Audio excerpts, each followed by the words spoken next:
Good day sa inyo lahat mga ka-backyard. So ngayon naman, ito yung ating 56 setter. Solved na din to, no? Tinest lang natin kasi ayaw pang kunin ni sir. Actually, pinarapol ko tong unit na to. Ang kaso, merong nag-chat sa akin para bilhin na lang yung buong unit din. Hindi ko na ipaparapol, no? So, yan. So, yun din naman ang purpose ng raffle natin para ma-solve tong unit na to. Kasi nga, return yan, no? Bumalik. Tapos, as you can see, good as new. Wala siyang damage kahit ni isa, no? So, ganun po tayo mag-pack ng ating mga unit. So, ngayon, pasilip ko lang sa inyo yung mga nakasalang. Ano to? 56 setter, 100 hatcher. So, halos ilang linggo na rin to nakasalang. Almost 3 weeks na. Mag-hatch na to, no? Pero bago yan, pakita ko muna sa inyo yung mga pa-ship natin. So, mapagpalang araw na naman po sa ating lahat, mga ka-backyard. Ito, meron tayo ulit na kinakalibrate ditong unit. At ipakita ko lang sa inyo yung mga unit natin dito na ongoing pa lang, no, na ginagawa. So, linggo ngayon, kaya wala tayong trabaho. Ayan, no? Yung mga unit natin dito at itong isang pa-ship natin for today. Ayan. Ready to ship na to. Kinakalibrate lang natin.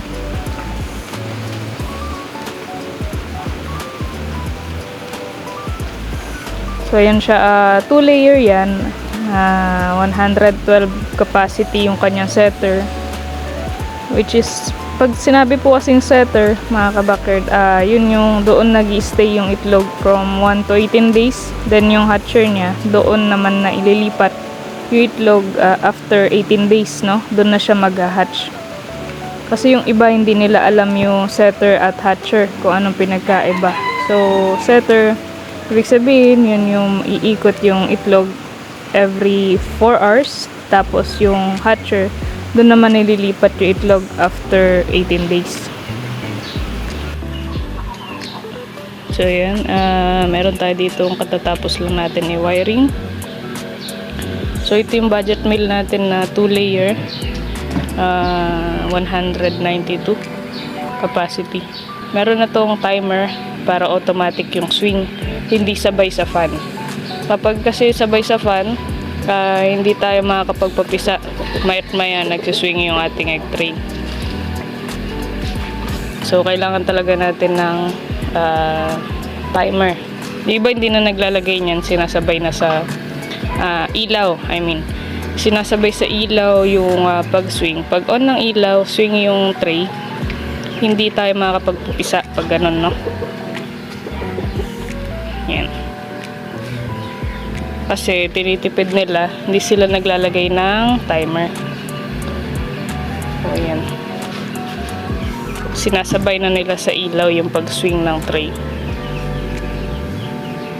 So, pag ganun, maya't maya, umiikot yung ating mga itlog. Kaya, kahit anong gawin natin, di tayo makakapagpa-hatch. So, ayan. So, meron tayong lagayan ng mga wire natin dito para hindi expose sa loob tsaka hindi madaling masira. Pag kasi expose siya sa moisture saka sa heat yung ating mga wire, madali pong masira.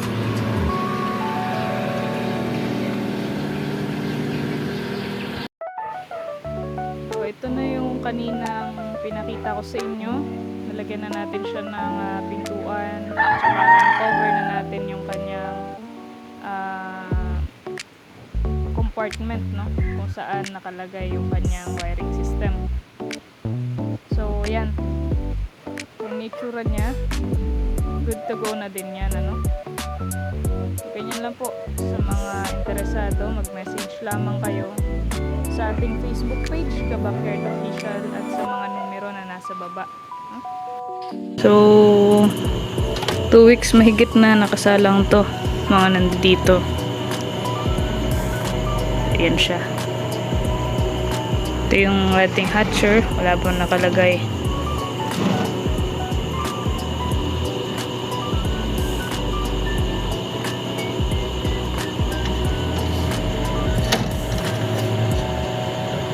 Ayan. So, ito yung ating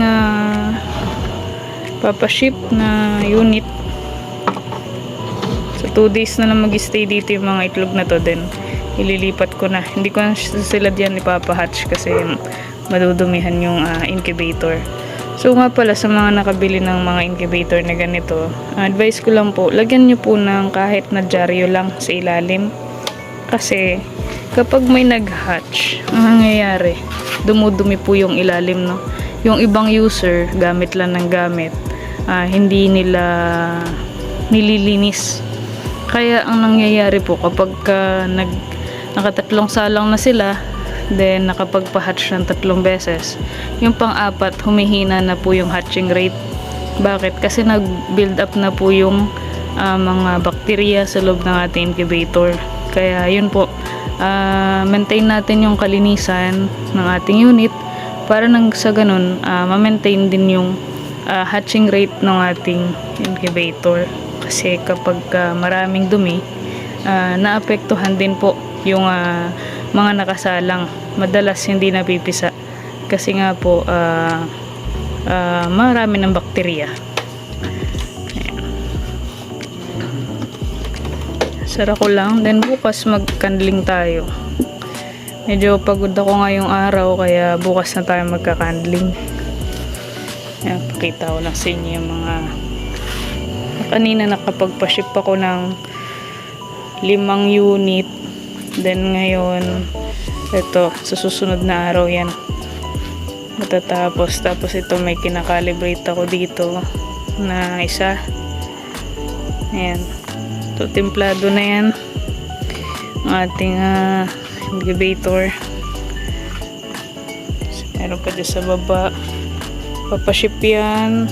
Ito yung tatlo yan eh, isa lang ang bumili, so papaship natin yan sa susunod na araw kasama ng mga yan. Ayan.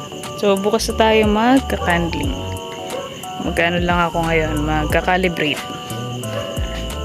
Ayan.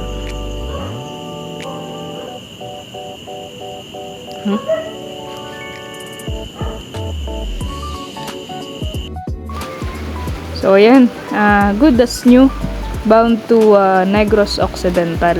Itong ating supposedly parapol dapat to, kaso may bumili, no? Ayan, papaship na natin to by tomorrow. Kasama nun yung winawiring pa natin doon at yung mga iba pa. So yan, pasilip ko lang sa inyo yung loob niya, no? Ito yung pinakita ko sa inyo nung isang araw. Kung mapapansin nyo, hindi na kompleto yung itlog dahil napisa na yung karamihan. Yung mga nawala, napisa na. Nagpip sila kahapon, kaya inilipat ko na dun sa isang incubator. Kaya kukunti na lang itong mga to, no? Kasi ayoko talagang madumihan sana itong unit natin. Kasi nakakaya naman kay sir na binili niya tapos nagamit na, tapos nadumihan pa. So yan, mapapansin nyo, hindi best time na mag-candling ng umaga, lalong lalo na po yung mga newbie pa lang, yung hindi marunong pa o hindi pa alam kung paano tumingin ng mga fertile or infertile or fertile pero namatay, no? Best time for candling is gabi talaga, kasi para makita nyo talaga yung itlog kung gumagalaw pa yung sisiw sa loob or hindi na. Sa case natin, lahat naman ay gumagalaw, no? Ayan. Ito mga to, ilang days na lang to mapipisa na. So, mapapakita ko sa inyo yan, no? Akala ko hindi siya fertile, pero ilang days pa pala yan, mga bago pang salang.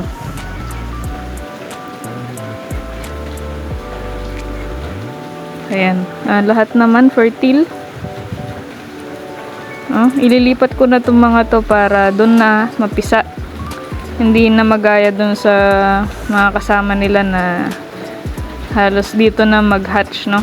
Kaya madumi na din yung ilalim.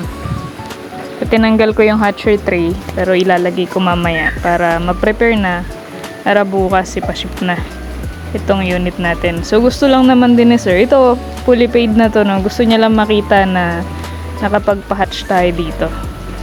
So sabi niya, hindi pa naman daw talaga kailangan, so gamitin muna natin para din makita niya yung result tsaka yung mga mapipisa, no?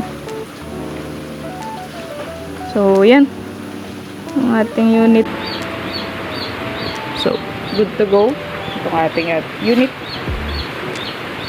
Babalutin na lang natin. So ayan po mga ka-backyard, ito na yung dalawa kanina. Ipapaship na natin siya maya maya after natin sila makalibrate.